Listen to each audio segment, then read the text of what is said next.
Thank you. Welcome to the show that will go anywhere in the world to meet your requests. You know, success is a great American dream, but it's amazing and exciting to see what some people will do to get up in the world. Curtis Williamson of Milan, Tennessee, wants to see something exciting, and Arlay Erickson found it in a bicycle shop in Englishtown, New Jersey. It's owned and operated by Dennis Frazzoli and his two brothers. Now, there's nothing dangerous or exciting about an ordinary bicycle shop, but this is not an ordinary bicycle shop. It is here that Dennis and his brothers built the tallest unicycle in the world. They built it together, but Dennis rides it alone. Okay. Rich, Dennis and his brothers call his unicycle the Tower of Death. It's more like a steel tower with a seat perched atop it, 35 feet above ground.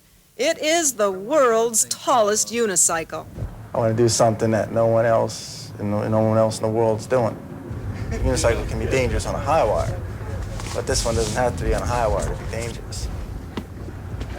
You could even get killed doing it, but I want to do it. I love to do it. Dennis rides with no net or any kind of safety device other than a helmet, special gloves, and elbow pads.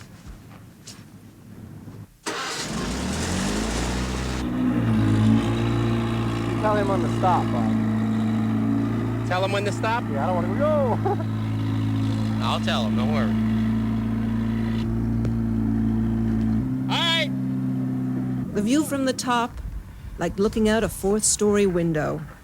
And down there, just that tiny single wheel. Dennis says getting started is the tough part of the act. That and the wind. He began riding one-wheelers at 13.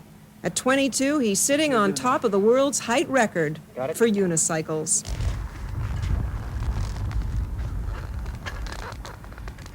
Now, everything about Dennis and his equipment has to function perfectly. There is no margin for error. It is life or death. You nervous? Nah. Now, Dennis Frazzoli and the Tower of Death.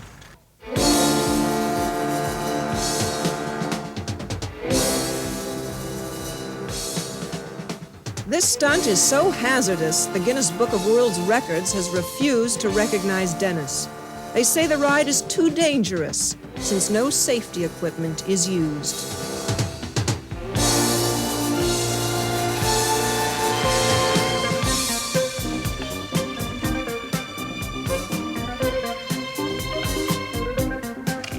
Watch out for that tailwind now. That's it. Take it easy. Take it easy.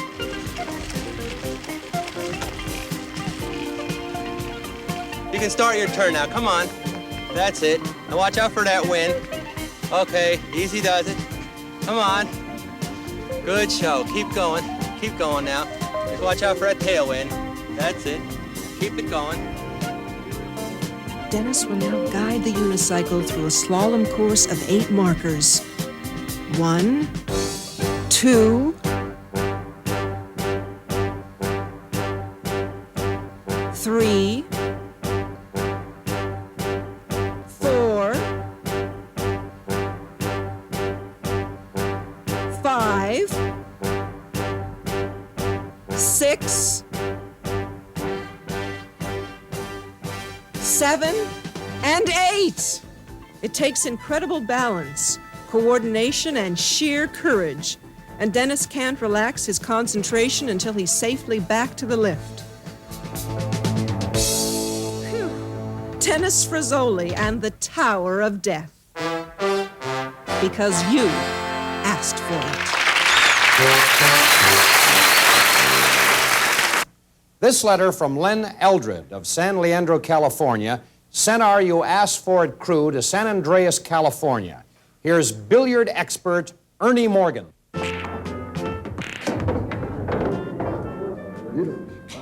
Ernie's the unofficial champ of the world's one-handed pool players. He does not use a rail or a bridge to make these incredible shots. Right on the money, Ernie. Right on down the center of the beach. All right.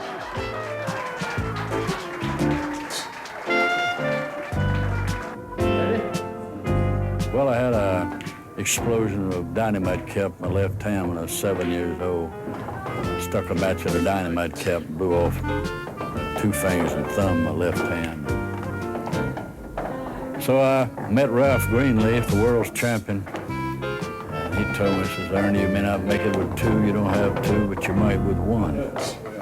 He told me, he says, don't use the rail. He said, that's not one-handed, that's a wrist. He said, play up in the air. If you could perfect that, you'll have it made. But I've got a good show. I've got a lot of good shots. It's been going real good now for about 45 years. None of them has the show that I've got. I've never saw anybody. Thanks a lot, anyway. The wide world of sports, Fats, Minnesota Fats, a great showman. He was on it with Moscone. They got so much money out of that, I'm sure, there's more than I'll get out of 40 bars. Well, I like the game so well that I just practically do these shows for nothing. They all can't understand how I could put these shows on for like $200-300 when they get thousands. You just shoot and 8 goes in here. That's simple, isn't it? Here.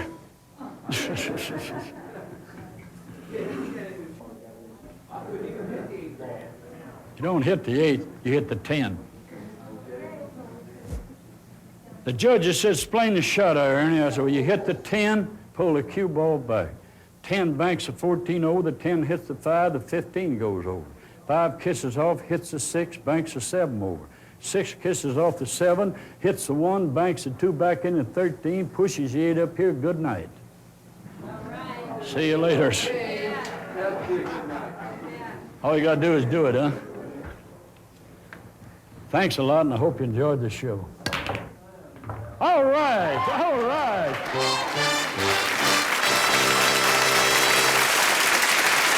A lesson in the finer points of pocket billiards, Len Elder, because you asked for it.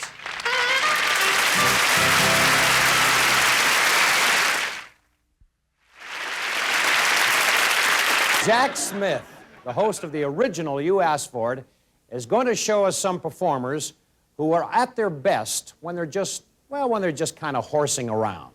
Jack?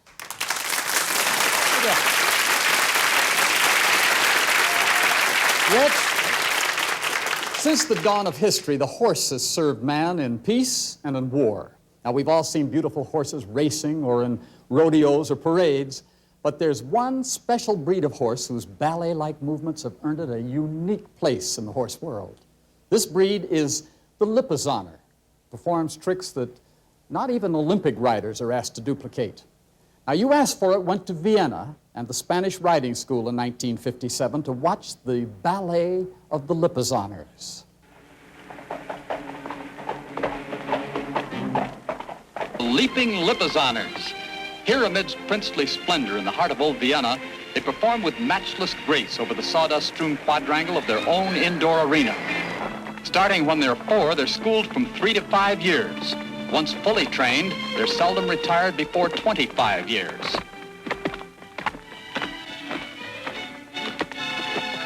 Of the classical school movement, some are copied from nature, like the play and fighting of horses in the pasture.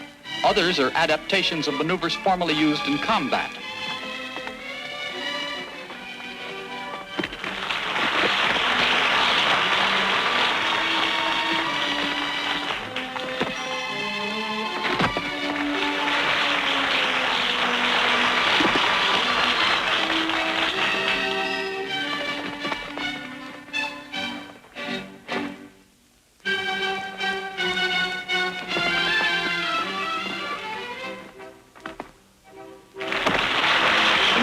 History, the Lipizzaners have had many great masters as head of this school.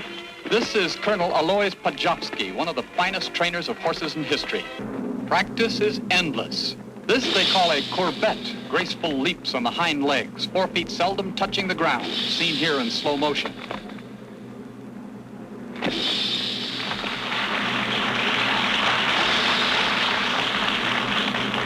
Now a balletade, with legs retracted like folded wings.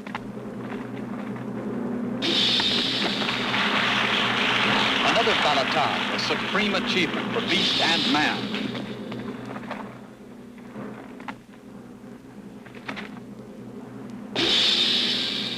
And the Corvette again.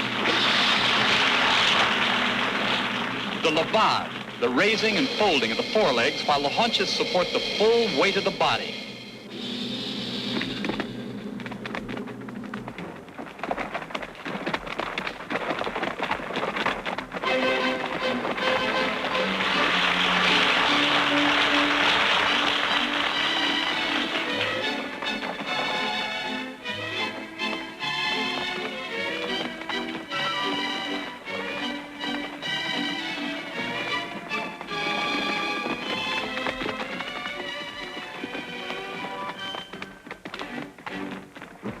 And so, from these magnificent leaping Lipizaners and their fabulous trainers in Vienna, Austria, it's hats off. Truly a salute to remember, because you asked for it. Thank you, Jack. Excellent. My wife wants to go to Egypt to view the pyramids. And before I plunk down any money, I'd like to know what it's really like over there. Because Dan Cooper of Hillsborough, California, you asked for it. So we simply sent our crew and our reporter, Desiree Goyette, to the tiny town of Giza. At first glance, the outer fringes of Giza, a fashionable suburb of Cairo, appear to look like any other Egyptian desert village with its colorful shops and local atmosphere. Everywhere we look, we see the fascinating contrast of the old world and the new. However, no other village but Giza has one of the 7 wonders of the world just 100 yards away. You Asked For It has come to the Great Pyramid of Cheops, the largest of the 3 pyramids at Giza. And as you can see behind me, the surface is anything but smooth. Originally, these pyramids were covered with slabs of polished stone, but over the centuries, these have been removed, and what remains now are these enormous blocks of limestone, each weighing 2.5 tons. Visitors come from all over the world to see these pyramids, and right now I'm going to talk to some of them to get their reactions. I've always wanted to come to Egypt, and just to stand inside and to see where history was and is, it was just a marvelous feeling. You can't really help but think of what put him there, and that's the whole feeling. Something you feel, not something you see. Unbelievable. I think it's a miracle. And so, as the sun begins to set over the pyramids for the 1,584,000th time, another group of people are going away satisfied that they, too, have seen this wonder of the world. I want to thank you, Dan Cooper, for your question, because without it, I wouldn't be one of them. I'm here at Giza because you asked for it.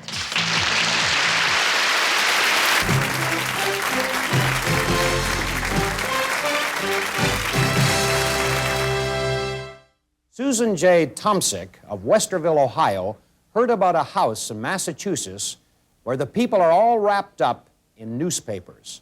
Our Janet Langhart is there to tell us about the story behind the headlines.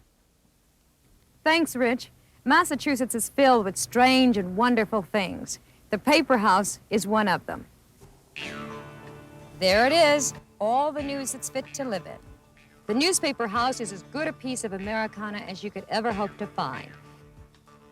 It not only has walls made of paper, but chairs of paper, lamps of paper, and even a piano covered in paper.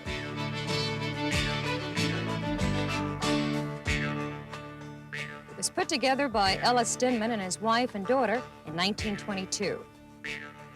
The Steinmans took thousands of newspapers, folded them up into little squares, and then pasted layers and layers of them onto the frame to make the walls of the house. Walls that are 215 pages thick as a book. That took a few years all by itself. Then it was time to work on the furniture.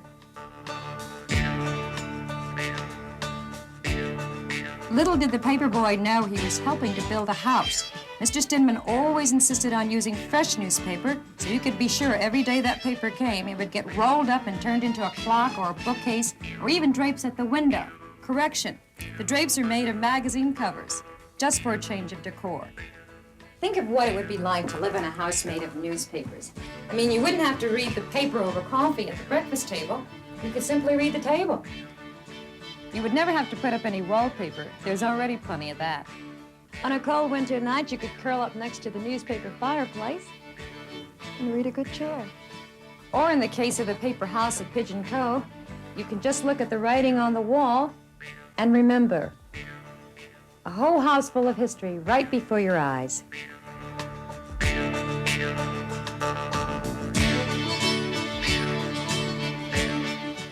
It's something like walking into a time machine with tiny pieces of the past constantly catching your eye.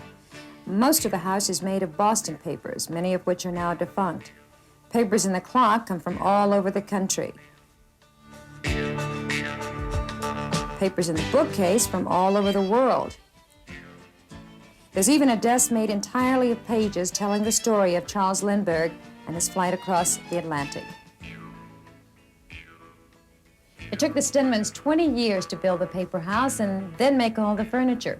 They even put their initials on some of the chairs. And they're pretty sturdy, too. You know, these newspapers are really strong when they're rolled up like this. Must have been all those tough editorials inside.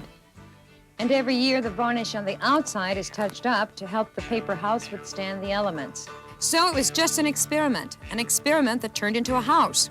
That was probably one of the earliest and most impressive recycling projects on record. The thing about this place is you always have to whisper, because you can never tell when somebody might be reading. I'm Janet Langard at the Paper House, Pigeon Cove, Massachusetts, and I'm here because Susan Tomsick, Westerville, Ohio, you asked for it. We received this letter from Laura Stultz of Delaware, Ohio, who asks us to show you a very special baby gorilla. Our Danny Folkway flew to Columbus, Ohio to see a dedicated team of doctors and nurses and Roscoe. This is Roscoe, the baby gorilla, who just happens to be one of the most popular patients at Children's Hospital here in Columbus, Ohio.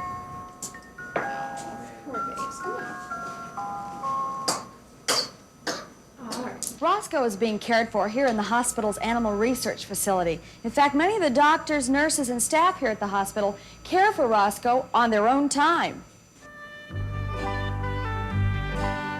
Research supervisor Penny DeVito is in charge of Roscoe's care.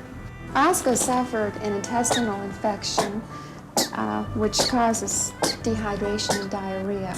And although that was immediately corrected with antibiotics, he suffers from a long-range effect, which his body has an inability to absorb and digest food. Actually, his care is almost parallel or exactly the same as a human infant, as far as the overall treatment, the feeding, changing the diapers. To us, he's not an animal per se, such as a dog or a cat, and of course he's not a human infant, but he's a gorilla, and he's quite a unique thing, and we can really relate to him and his care, and he does have a personality, definitely has his own unique personality. Zookeeper Chris Martin and others from the Columbus Zoo drop by daily to take Roscoe out for exercise. Funding for Roscoe's care at the hospital came from donations. His story touched the hearts of donors in 24 states and in England, France, and Africa. Roscoe was brought to the hospital not only ill, but rejected by his mother. You see, the law of the survival of the fittest isn't repealed in captivity. Roscoe needs human help to save his life, and also to reintroduce him to gorilla ways. He's not quite ready to go swinging through the trees yet, but you get the feeling his fans don't really mind if he just hangs around for a while. The tender, loving care that Roscoe is receiving today is an example of how man is helping the animal world and giving all endangered species a fighting chance. I'm Danny Falkay, reporting from Columbus, Ohio, because Laura Stultz of Delaware, Ohio, you asked for it. More in a moment with Rich Little. In America, Rich, construction workers call their job working the high steel. Well, here in Hong Kong, it's working the high bamboo. And they mean high, 30, 40, 50 stories. The workers climb around up there with just thin bamboo poles between them and a long way down. They work with no nets, no platforms, no safety belts. No wonder people call them the Spider-Men of Hong Kong. The work is as dangerous as it looks. The builders risk their lives every day climbing to the tops of these spiderweb skyscrapers. With all the danger involved, it's surprising that nearly all of the 300 subcontractors in Hong Kong are small family businesses like the Chan Fun family. They've been involved in building bamboo scaffolding for 30 years. Chogo, the youngest son, has just started working on this 28-story skyscraper. It's taken him 3 years of vigorous training. Like circus high-wire acts, he can't make any mistakes. And so far, no one in the Chen Thun family has ever fallen. The work is low-paying, strenuous, and few young people want to risk their lives like that. When I asked Chogo what it's like to work the high bamboo, he said that whether it's 4 stories or 40 stories, it's still the same. It's dangerous.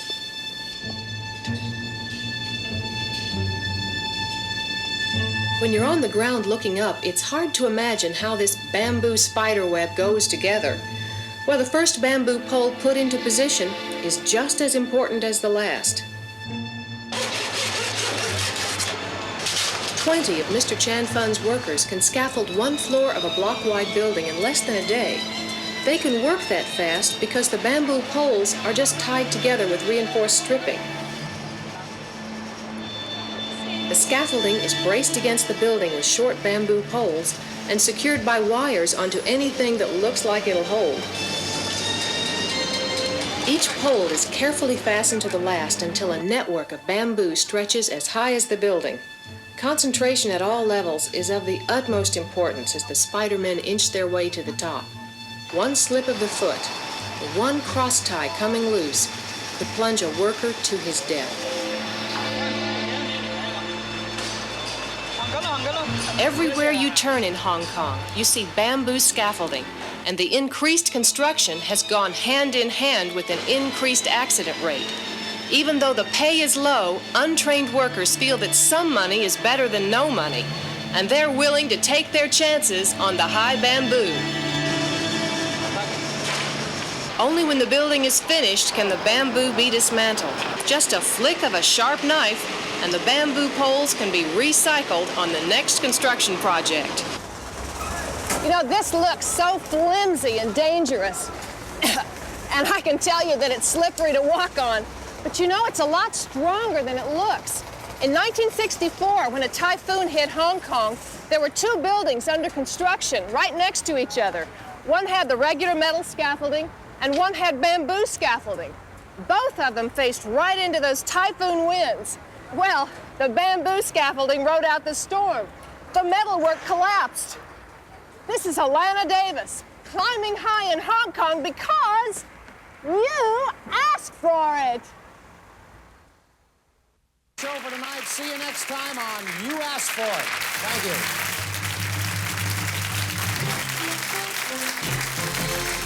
you.